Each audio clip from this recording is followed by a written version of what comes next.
One day, Chibiko and Danny were eating lunch together. Chibiko was enjoying a plate of nachos and munching on some nice, crunchy corn chips. Danny had decided to have an omelette instead, and the eggs had come out soft and moist. They were both enjoying their food a lot. About halfway through his meal, Chibiko picked up one of his corn chips and held it up to look at it. He looked at the chip, looked at Danny, and then looked back at the chip. Danny looked a little bit like a corn chip, one that had been covered in salsa. Only Danny's body was very sharp and pointy, and salsa would make the chip become soggy. "Is it difficult?" Chibiko asked, "being so hard and pointy?" "Difficult?" Danny said. "I've never really thought about it. How might it be difficult?" "I don't know," Chibiko said while trying to think of an example. "For instance, is it difficult to sit on a sofa? Aren't you scared of tearing it?" "I guess that's why I mostly stand," Danny said, thinking aloud. It was true, Chibiko realized.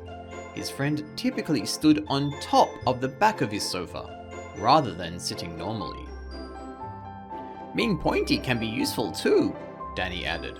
"For example, if I want to make freshly squeezed orange juice, I just use my head." "I suppose so," Chibiko said. "But wouldn't that make you sticky?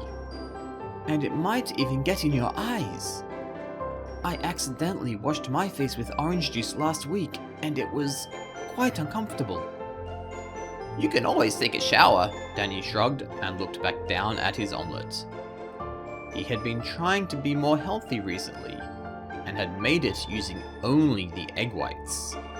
In fact, when it was so soft and pale, it reminded him a bit of Chibiko. "What about you?" Danny asked. "What about being soft? Isn't that inconvenient at times?" Chibiko blinked and looked at his friend. "How so?" he said. "I've never really thought about it." "Well," Danny said, "what if someone tries to use you as a pillow?" "You did that yesterday," Chibiko said. "It wasn't so bad.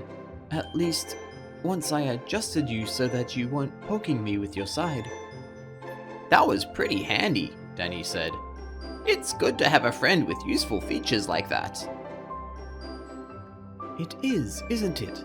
Chibiko said as he looked at his empty glass of orange juice, went to his fridge, got an orange, and started to juice it on his friend's head.